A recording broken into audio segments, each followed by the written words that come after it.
Malam ni lah ya, kita akan belajar tentang topik itu mengenai gambar dan juga poster ya. Saya diberitahu Zul, begitulah ya. Kalau kesempatan kita malam ni juga, kalau kita sempat bersiaran juga, kita akan juga cover tentang nama dia Notebook LM. Itu antara yang dicadangkan lah ya. So kita punya permulaan majlis dalam pukul 9, sekitar 9, habis dalam pukul tengoklah 10.30 ataupun 11. Tengok pada bergantung kepada tenaga tuan-puan sekalian lah. Tenaga tuan-puan adalah menentukan tenaga saya.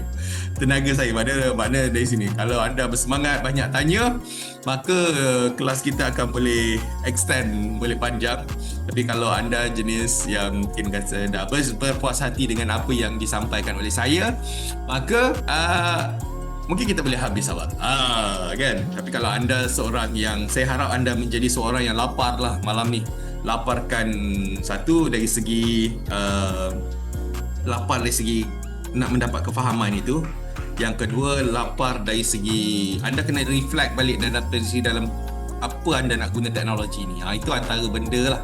So dan masa saya bercerita ni, anda cuba sesuaikan dan bertanya supaya dapat impact yang maksimal lah.